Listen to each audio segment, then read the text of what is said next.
আমাৰ দেশৰ মহাত্মাসকলক সিহঁতৰ গছত ফাঁচি দি মাৰিছিল।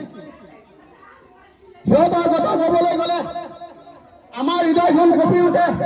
সিহঁতে অশেষ কষ্ট ফলত আমি এই স্বাধীন ভাৰতত আমি বসবাস কৰি আছো। আমি স্বাধীন পাইছো, আগতে ইংৰাজসকলে ৰাজত্ব কৰিছিল। ইংৰাজসকলে যিয়ে কৰিবলৈ কৈছিল তাকে কৰিবলৈ লৈছিল। এতিয়া আমাৰ ভাৰতখন স্বাধীন হোৱাৰ পিছত যাৰ যি ধৰ্ম নিজৰ ধৰ্ম নিজে নিজে পালন কৰিব পাৰে।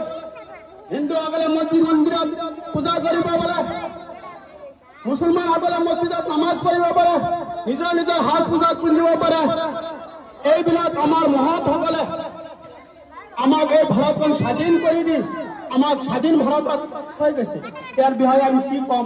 আগতে আমাৰ বক্তাসকল আৰু আমাৰ শিক্ষাগুৰুসকলে কৈ গৈছে। মই এইখিনিতে কৈ মোৰ বক্তব্য সামৰি মাৰিছো। জয় হিন্দ, ধন্যবাদ। আজিৰ এই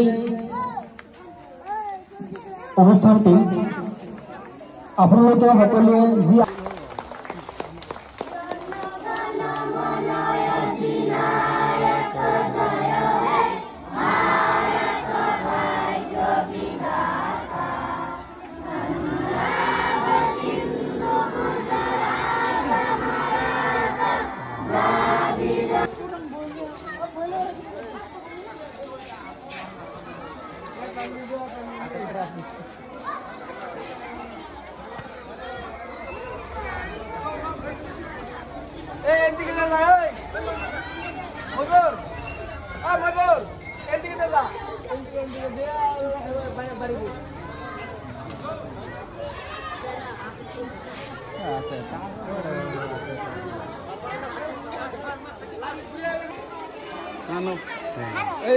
বাড়িরা বলছো এখানে বা যাও তুমি যাও যা লই যাও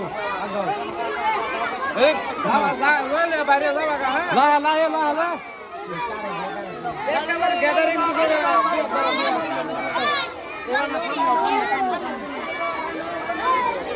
যারা লই যা বাইরে যাবা হ্যাঁ বুঝা না যারা লই যা বাইরে যাবা